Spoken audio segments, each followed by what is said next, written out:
The good news is that with the redistricting map, but more importantly, what the Republicans have been doing for the last year and a half, we have a tremendous opportunity to take back the State House of Representatives and the State Senate come November.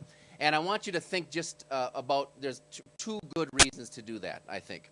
The first is, think of all the bad stuff that we've been talking about. Think about the marriage amendment that got on the ballot. Think about all the other constitutional amendments that are perhaps going to get on the ballot, whether it's voter ID, requiring 60% vote to pass taxes, a right to work, a tax on collective bargaining, all across the line. Think about all those attacks on collective bargaining, not just the right to work, but every day at the legislature we see a new attack on working people in this state of Minnesota. Think about all of the terrible budget that we ended up with, borrowing billions of dollars from our schools for the first time in our state's history, taking out on the credit card, spending one-time money by charging it to these so-called tobacco bonds. We're paying for $650 million in spending. It's going to cost us $1.2 billion to pay that back. The absolute worst kind of budgeting you could ever imagine. And think about the fact that these folks took our state to government shutdown for 20 days, the longest in our state's history. If we elect a majority in the State House and in the State Senate, we don't have to worry about any of those things. So that's the first reason that we ought to make sure that we take back those majorities. And the second thing is that we can actually, working with Mark Dayton, for the first time in a quarter of a century, have Democrats in control of the House and the Senate and the governor's office. Now, that may make some people nervous, but I think it's actually a tremendous...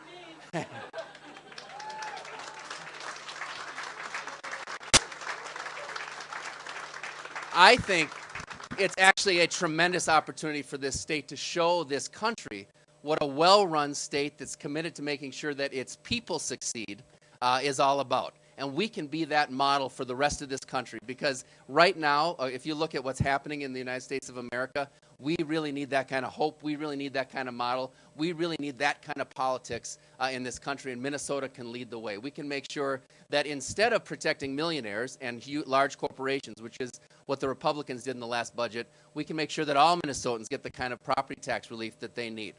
That was the choice that the Republicans made. Instead of attacking working people on behalf of these large corporations, we can make sure that working people actually have money in their pockets, that we're growing a strong middle-class economy, and we're getting people jobs. I mean, you wouldn't know it from the rhetoric that's out there, but the Democrats are the ones that have actually introduced 7 very specific jobs bills that will get people back to work, that will close the skills gap, that will do the right kind of policy, that will make sure that Minnesota is a competitive place, not just for the large corporations, but for the people that are working for them. And I think that's the key difference. We've introduced legislation to deal with this foreclosure crisis that's continuing to hit all across this country, and the Republicans are saying no, no, and no again. They have no interest in helping make sure that a middle-class economy grows. Their only economic policy is to say, get out of the way of corporations and everything will be okay. Well, we know that that doesn't work. We have historical evidence for the last 30 years that that kind of approach to our economy doesn't work. We know that the way that you build a strong economy, which is what all of us want, is making sure that every one of us in this room are doing a little better, that our families are having the same kind of quality of life and the same opportunities to get ahead, and that if we do that and people have a little bit of money in their pockets, our economy is going to come around. That's what we're going to be fighting for. That's all that this next election ought to be about and will be about. Very different visions about the direction for the future of our state. And we're very confident, based on the redistricting map, based on some great candidates, some of which are here with us today, that are going to beat these Republicans come November of 2012.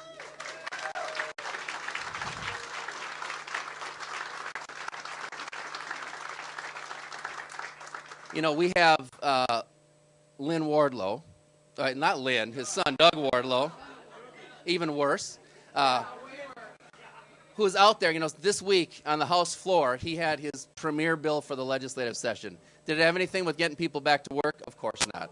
Did it have anything with solving our fiscal problems at the state budget? Of course not. What it was is making sure that administrative law judges, and these are his words, are our last stand against growing tyranny of the state of Minnesota.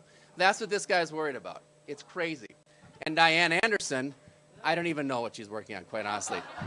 Because I have not heard from her on the House floor, I don't think once, that I know of. So these folks aren't representing the people of this district very well. We have great candidates that will represent the people of this district well.